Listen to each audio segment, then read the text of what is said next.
Régimen oligárquico. Consolidación. Hacia 1880, debido a la División Internacional del Trabajo, Argentina se especializó en ser un país periférico, proveedor de materias primas hacia los centros industriales europeos. Esto produjo una llamada clase media rural, conformada por terratenientes, dueños de tierras que crecían económicamente, y que junto con productores extranjeros, conformaron una élite que controló el Estado a través del fraude electoral y excluyendo a la mayoría del pueblo de su participación política y democrática, formando así una oligarquía gobernante. Para entender esto, hay que tener en cuenta que la palabra oligarquía significa gobierno de pocos, es decir, que gobernaba una minoría privilegiada. El fraude electoral. Este gobierno se consideraba un gobierno elector, ya que elegía a sus propios representantes, quienes podían ser miembros de las familias privilegiadas, miembros del PAM o simplemente amigos o conocidos del club. Entre muchas de las estrategias de fraude electoral eran frecuentes la violencia comicial, las urnas volcadas, los registros falseados y las compras de votos. Además, desde la reforma constitucional de 1862, el Estado podía hacer uso de la intervención federal, es decir, que podía hacerse cargo de los asuntos provinciales y poder controlar las elecciones no solo en Buenos Aires, sino también en las demás provincias. Cabe destacar que hacia esta época el voto era público y voluntario.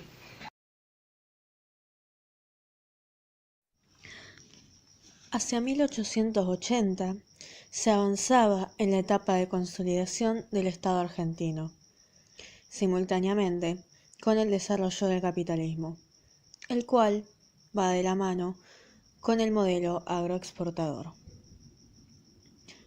En este contexto, Sarmiento, Avellaneda y Mitre integran a la Argentina a la División Internacional del Trabajo como país periférico mediante políticas que ellos impulsaron.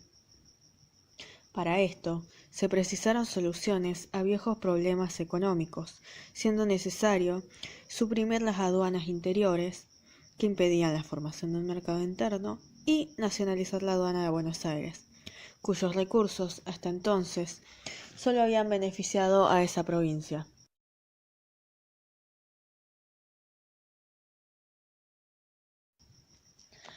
Al mismo tiempo, se garantizó la circulación de bienes y personas dentro y fuera del país, siendo necesario el desarrollo de la infraestructura, también útil para el aumento de producción agropecuaria, por ejemplo, mejorando el almacenaje o el transporte, entre otros.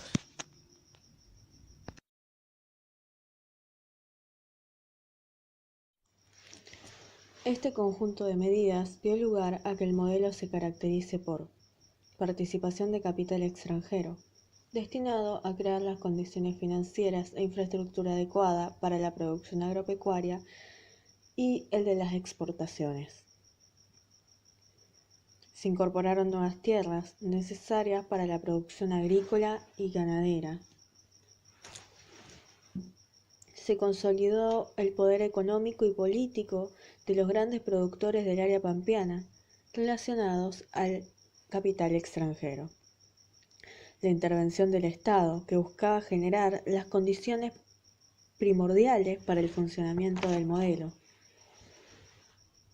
La expansión del área pampeana, integrada por Buenos Aires, Entre Ríos, centro y sur de Santa Fe, parte de Córdoba y de La Pampa, cuyos territorios eran aptos para la producción agropecuaria. El crecimiento desigual del país, ya que no producían para el mercado externo y tuvieron menor desarrollo y dependían de lo que pudieran vender del área pampeana. Perdedores del modelo agroexportador. ¿Qué características adoptó el régimen de propiedad? Inmigración y propiedad rural. Los primeros inmigrantes pudieron acceder a la totalidad de las tierras, convirtiéndose así en colonos agrícolas. El resto fueron adquiriendo trabajos como peones o inquilinos.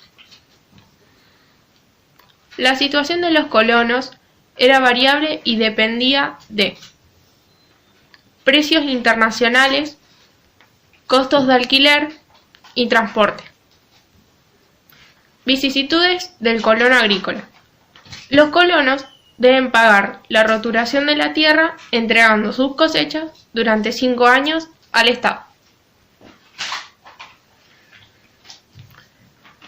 Santa Fe, Córdoba y Entre Ríos fueron las únicas regiones donde se llegó a formar una clase media rural propietarias de tierras de pequeña y mediana extensión. ¿Cómo eran las condiciones de vida de los trabajadores? Algunos inmigrantes permanecieron en el campo y otros, que eran la gran mayoría, en las ciudades, trabajando en construcciones, molinos o frigoríficos. La vida de los trabajadores fue dura, ya que tuvieron que afrontarse al idioma, costumbres y a la integración. ¿Dónde vivían? Acceder a una vivienda era complicada, donde una de las opciones más accesibles era alquilar una pieza en un conventillo, que eran antiguas casas de sectores altos que las abandonaron por la epidemia de la fiebre amarilla. Los conventillos tenían las siguientes características: eran propensos a enfermedades, no disponían de luz, agua o gas, vivían alrededor de 150 habitantes, tenían poca higiene y en una habitación vivía una familia. ¿Quiénes luchaban contra el régimen? El anarquismo, el socialismo y el sindicalismo fueron un conjunto de movimientos políticos que atravesaron a los trabajadores con ideologías de contestación social. Anarquismo: se oponía a la organización partidaria y a cualquier forma de regulación estatal. Expresaban reivindicaciones de la clase obrera utilizando la huelga general. Esta ideología fue la que más influenció al movimiento obrero. Socialismo: veía el movimiento de los trabajadores desde la acción parlamentaria. Buscaba conquistar las reformas económicas y sociales en forma democrática. Utilizaban la huelga para situaciones especiales. Poca recepción entre la masa inmigratoria. Sindicalismo: articulaba la acción política con la agitación social, eje de organización de la educación y movilización. Luego de la ley de residencia, fue la ideología que más atravesó a la población. La ley de residencia fue la norma legal que permitía la expulsión a sus países de origen a los militantes de partidos sociales opositores al Estado, ya que estos incentivaban al pueblo a rebelarse contra las autoridades. Conformación del movimiento obrero. Gremios y federaciones. En 1880 empezaron a aparecer organizaciones gremiales que agrupaban trabajadores para defenderlos. La huelga fue una acción común. Consolidación de organismos obreros. Bajo un panorama de desprotección, como largas horas de trabajo, se crearon los primeros sindicatos que generaron espacio de adaptación y pertenencia hacia los inmigrantes.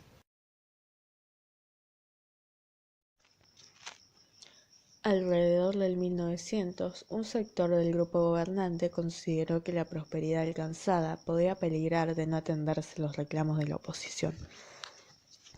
Esto llevó a que, el 12 de junio de 1910, al concretarse la fórmula Roque Sáenz Peña Victorino de la Plaza, el primero mencionado convocase a Hipólito Yrigoyen en una entrevista. Quería conocer el pensamiento del líder radical cuando ya estaba decidido a promover la nueva ley electoral. Intervino como mediador el diputado Manuel Paz y la reunión tuvo lugar con el mayor sigilo. Sáenz Peña deseaba que los radicales entrasen a formar parte del gobierno y participaran en las elecciones, insistiendo en que la base del padrón sea uno militar e incluyendo una lista incompleta para asegurar la representación de las minorías. Yrigoyen respondió que no buscaba ministerios, sino garantías para votar en las urnas con libertad y que si el gobierno así lo aseguraba, se integraría en el sufragio. Con esto, Sáenz Peña envía un proyecto de ley electoral al Parlamento. Esta sanción establecía un voto que se decía que era universal, lo cual era una idea poco igualitaria, ya que solamente los varones mayores de edad nacionalizados en Argentina tenían el derecho de votar. El voto también era secreto, ya que cada uno decidía por sí mismo a quién votar, y era también obligatorio, aunque fuesen pobres o analfabetos, podían y debían votar. El padrón sí se realizó sobre uno militar, asegurando así un solo voto por persona y evitando el fraude, por ejemplo, evitando los votos colectivos o el voto doble. Además, había mucha confianza de parte de los dirigentes conservadores a pesar de esta ley, por lo que las victorias radicales en Buenos Aires y Santa Fe y el segundo lugar para los socialistas generaron una gran sorpresa entre ellos, a pesar de que habían ganado en la mayoría de las provincias. Esta nueva legislación significó un avance en la democracia y los derechos políticos en Argentina, un aumento del número de electores, un triunfo de los candidatos de la oposición y su buena representación, y modificó el orden social, a pesar de que la economía seguía siendo agroexportadora. Crisis del régimen oligárquico. Se puede decir que la crisis tuvo dos causantes: los conflictos internos en la élite y las ideologías contestarias antes mencionadas, el anarquismo, el socialismo y el sindicalismo. Los conflictos internos de la élite se dieron cuando en 1886 en las elecciones presidenciales gana Miguel Juárez Celman, candidato por el PAN. Este, al asumir, dijo que no se influenciaría por Roca y que tomaría decisiones por su cuenta, estableciendo un sistema denominado unicato, es decir, que el presidente y el jefe del partido eran la misma persona.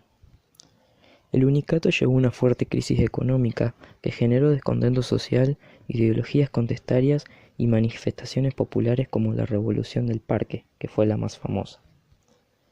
Esta se produjo en 1890 y fue un conflicto armado llevado a cabo por la oposición con ayuda militar en contra del gobierno. Si bien significó una derrota para los sectores populares descontentos, debilitó el régimen haciendo que Juárez Celman renunciara y principalmente sentó las bases de una nueva oposición muchísimo más fuerte.